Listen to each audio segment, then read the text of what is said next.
ओम शांति। आज पढ़ेंगे अव्यक्त महावाक्य 29 दिसंबर 1979 के। मुरली का टाइटल है पढ़ाई का सार, आना और जाना।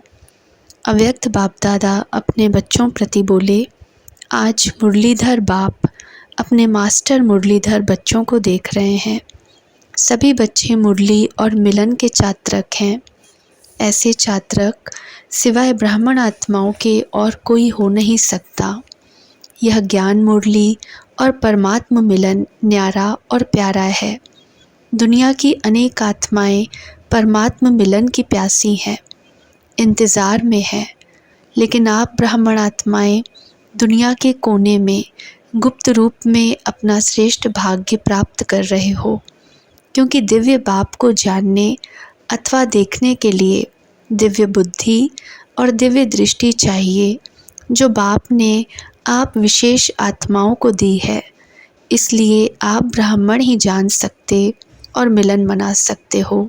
दुनिया वाले तो पुकारते रहते, एक बूंद के प्यासे हम, और आप क्या कहते हो, हम वर्षे के अधिकारी हैं। कितना अंतर है, कहाँ प्यासी और कहाँ अधिकारी। अभी भी सभी अधिकारी बनकर अधिकार से आकर पहुँचे हो।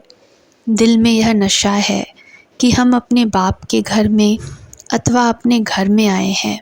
ऐसे नहीं कहेंगे कि हम आश्रम में आए हैं, अपने घर में आए हैं। ऐसे समझते हो ना।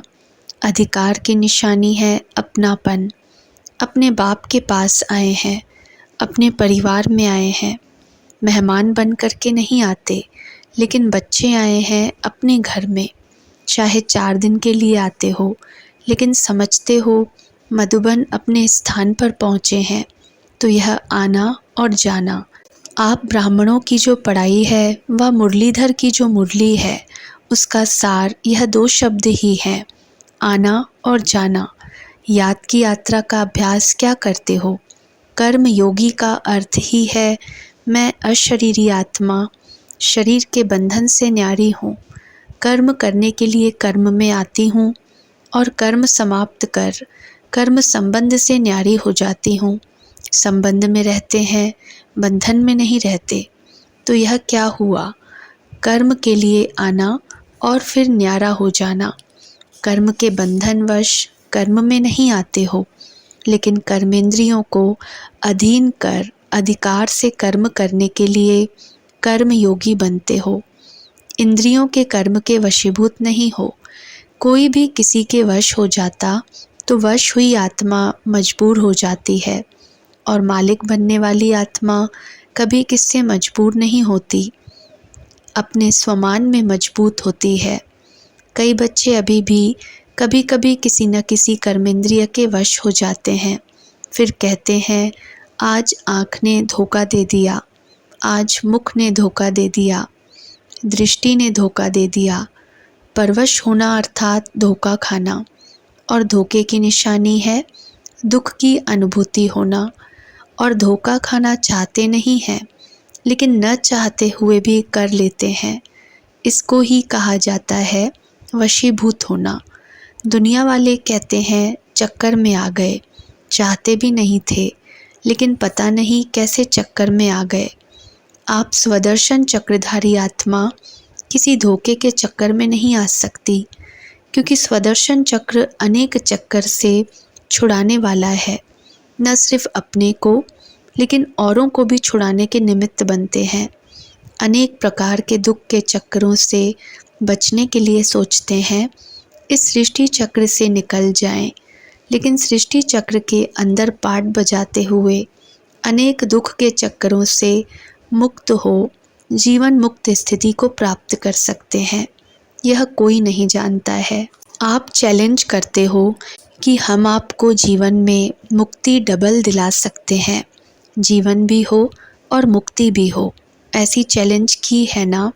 नशे से कहते हो कि जीवन मुक्ति आपका और हमारा जन्म सिद्ध अधिकार है।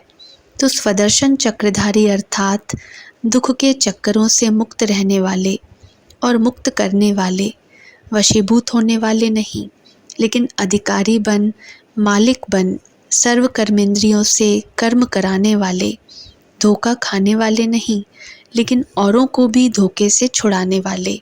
यही अभ्यास करते होना, कर्म में आना और फिर न्यारा हो जाना। तो याद का अभ्यास क्या रहा? आना और जाना। और पढ़ाई अर्थात ज्ञान का सार क्या है? कर्मातीत बन घर जाना है और फिर राज्य करने का पाठ बजाने अपने राज्य में आना है। यही ज्ञान का सार है ना? तो जाना और आना, यही ज्ञान और योग है। इसी अभ्यास में दिन रात लगे हुए हो, बुद्धि में घर जाने की और फिर राज्य में आने की खुशी है। जैसे मधुबन अपने घर में आते हो तो कितनी खुशी रहती है। जब से टिकट बुक कराते हो तब से जाना है, यह बुद्धि में याद रहता है ना?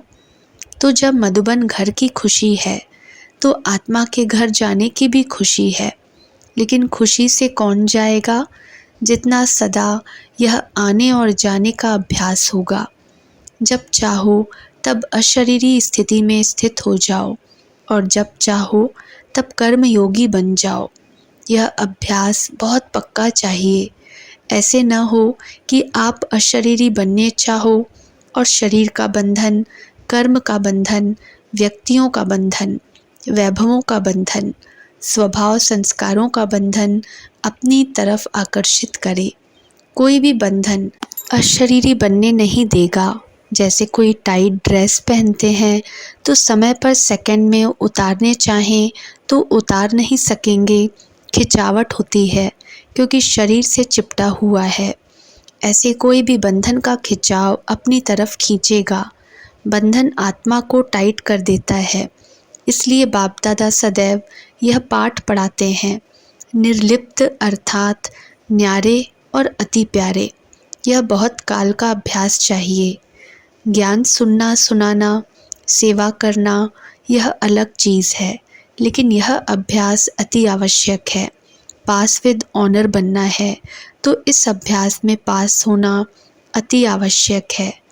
और इसी अभ्यास पर अटेंशन देने में डबल अंडरलाइन करो, तभी डबल लाइट बन कर्मातीत स्थिति को प्राप्त कर डबल ताजधारी बनेंगे। ब्राह्मण बने, बाप के वर्षे के अधिकारी बने, गॉडली स्टूडेंट बने, ज्ञानी तू आत्मा बने, विश्व सेवाधारी बने।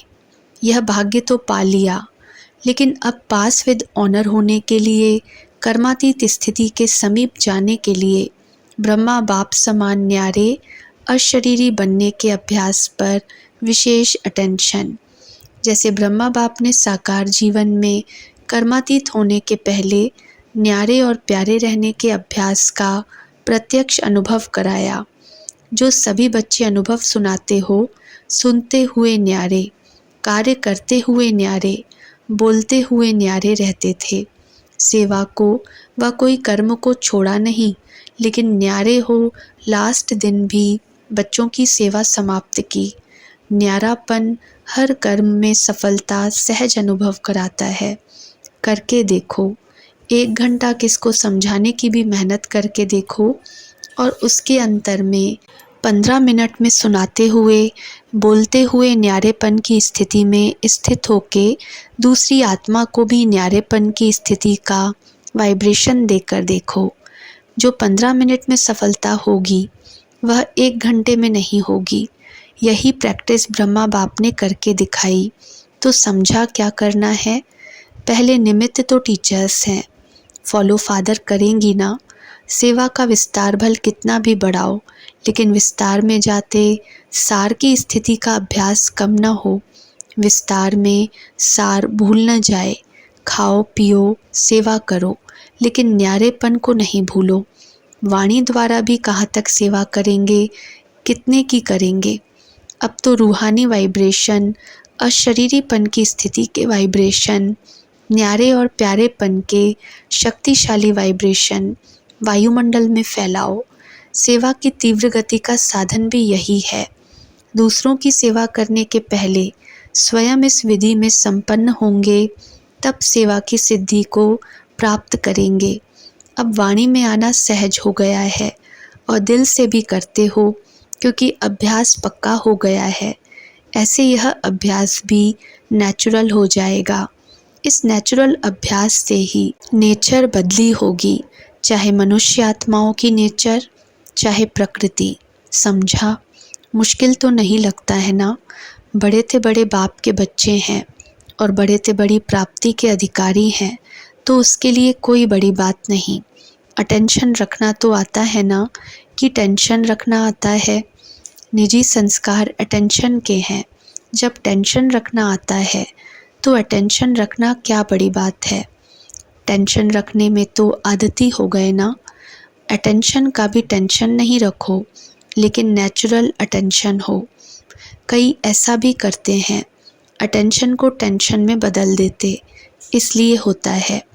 अटेंशन को अटेंशन के रूप में करो, बदली नहीं करो। ओरिजिनल अभ्यास आत्मा को न्यारे होने का है। न्यारी थी, न्यारी है, फिर न्यारी बनेगी। सिर्फ अटैचमेंट न्यारा बनने नहीं देता है। वैसे आत्मा की ओरिजिनल नेचर शरीर से न्यारे रहने की है, अलग है।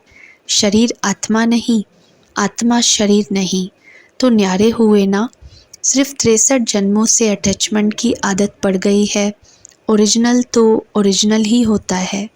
अच्छा, डबल विदेशी भी बहुत पहुंच गए हैं।